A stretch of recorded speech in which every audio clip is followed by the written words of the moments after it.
Hello, this is a book review and mostly things I liked, I found interesting in this book, The Coddling of the American Mind. So let's see what we got.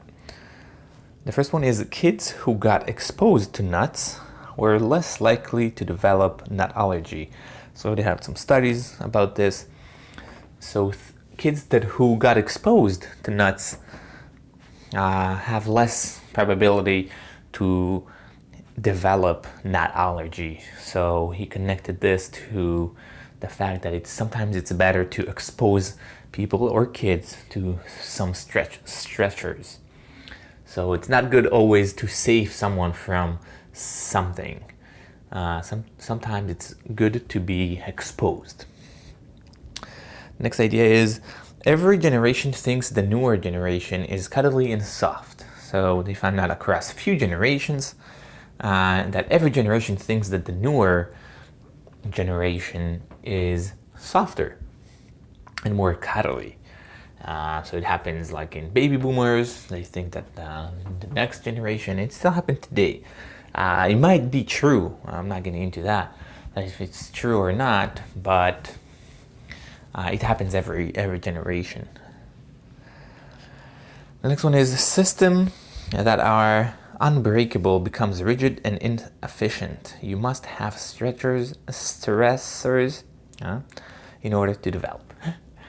So he talks about systems that sometimes if the system is you try to make it like perfect or there is unbreakable, what happens is it becomes inefficient and rigid.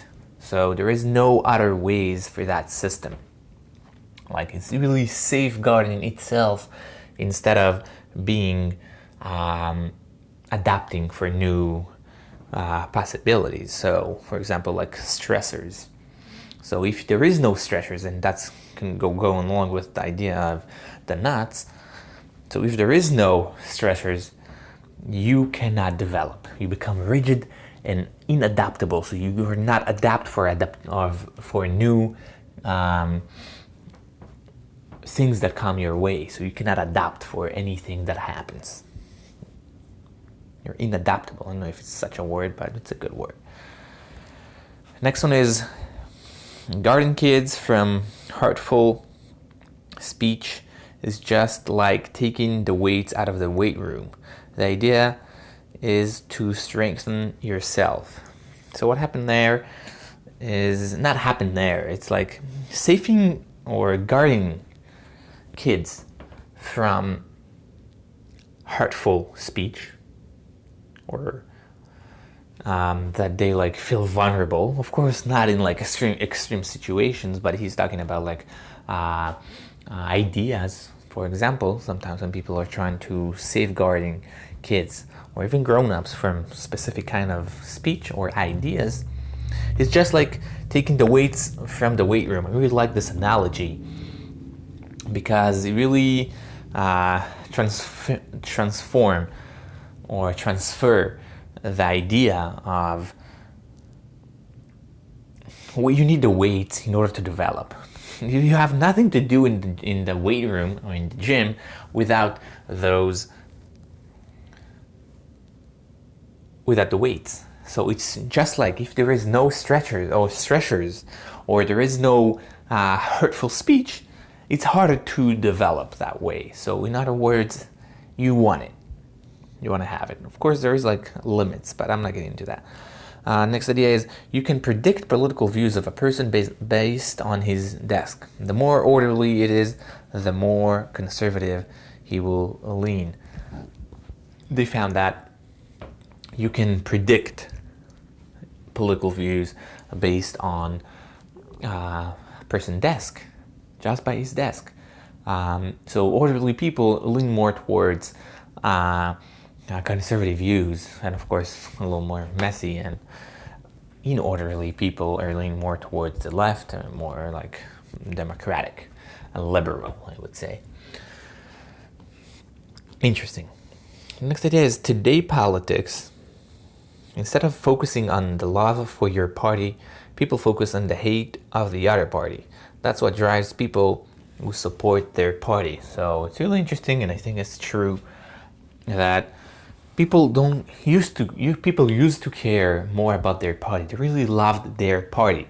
This is what drew them to support that party, because they really thought that the view of their party is the right one.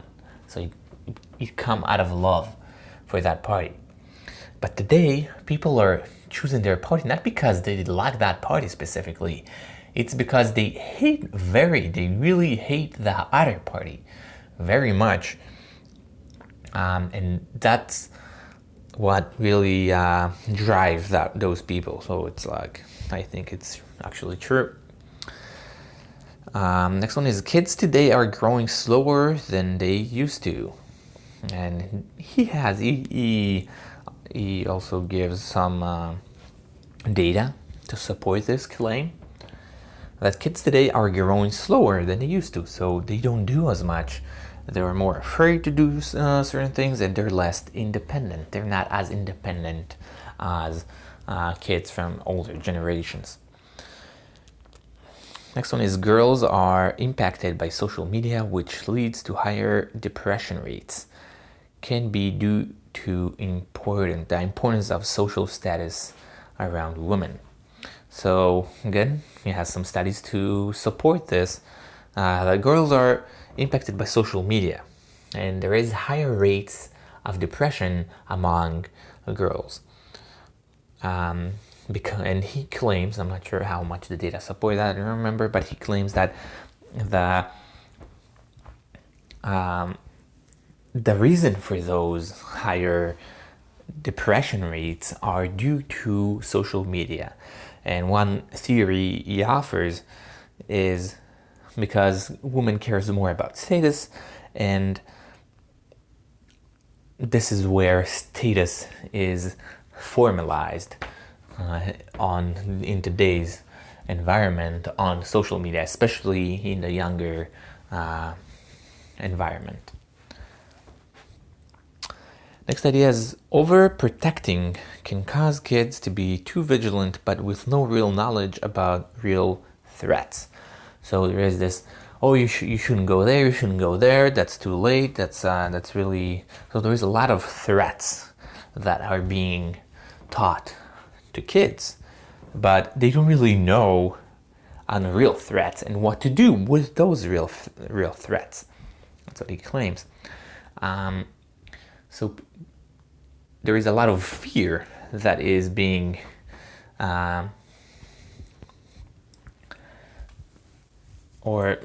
talking or giving to kids, like, you shouldn't do that, you can be kidnapped, you can do this, you can do that, but there is no real knowledge about how to deal with it and about the real threats that are actually happening. Next one is, kids from working class families spend more time alone but also get disciplined more often. So I thought it seems a little interesting. So kids from working class families, they spend more time alone, so they are more adept. That goes with more of his views. So they become more adept to more situations than kids that come from richer families. But they get disciplined more often, so that's kind of like a pro and con. I'm not sure where he exactly went with it, but I like that idea. Playing is a vital and necessary process every kid needs to go through in order to develop a healthy neurological system. Again, some studies that playing is a very important and vital process of a kid's life. They found out that it's really important if a kid wanna have a healthy neurological system. That if he's not playing, some of the systems are not developed correctly, which is really interesting. I find it interesting. I really also think that playing as kids especially is really important. Even grown-ups do that. So, and what happens at today's especially because of fear and other reasons, parents do not allow their kids to do that as much or as often. In some kindergarten's classes, they assign homework. When asked for the reason, they replied, so they will be ready for homework after kindergarten. LOL. I wrote LOL. I added. I really think it's funny because when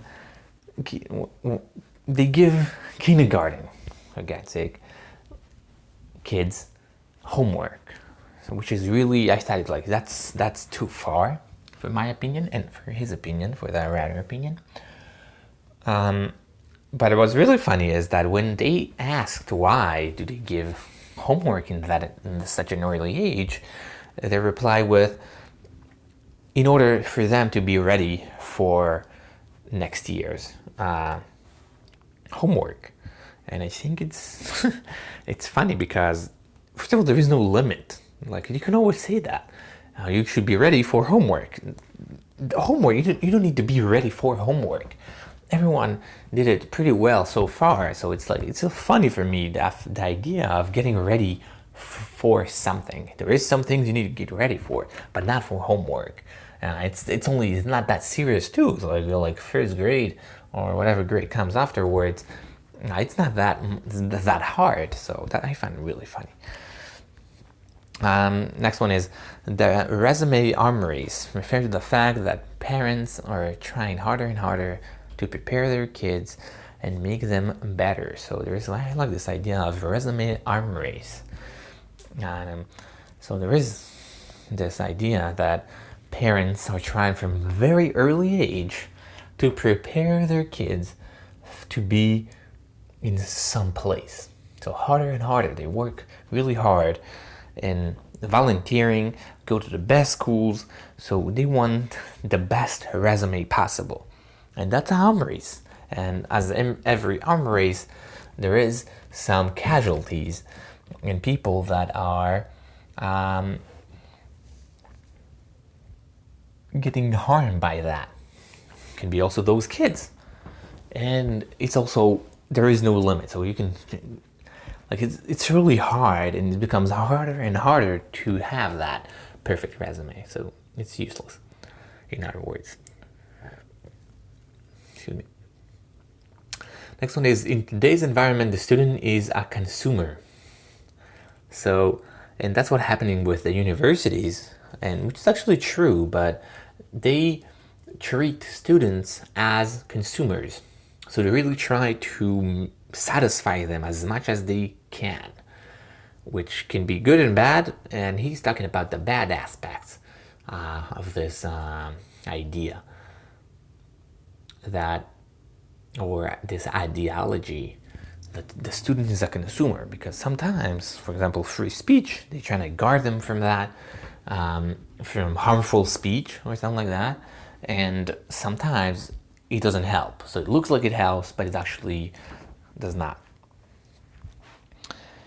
Next one is, prepare the child for the road, not the road for the child. This is one of the main lessons portrayed in this book. So it's really, I like this quote. So prepare the child for the road, not the road for the child. And he's repeating this quote over and over. I do find it as a good quote. So the idea is that you shouldn't pave the road for your child. So make him ready, because first of all, you not always be there to pave that road or to create that road for your child. And in another aspect is, if the child is ready for everything, he will be good with any road. It's not only that you're not there, it's sometimes there is no road, and if he knows how to go in this road, that's better. And all right, that's I'm finished here. In general, I don't know how much I like this book. I'm like debating between 2 to 3 stars, somewhere in between, because there is it's too long for sure. It doesn't give that much information, a lot of bullshit, excuse me my language, but a lot of it. And it could be like at least half, if not a third or a quarter of this length. It started as an article, which is it says a lot here, and it felt like he's really trying to make it longer and longer and make a scene out of, like, yeah, I'm not saying that it's not important, but not that important as he's trying to portray it. All right, thank you.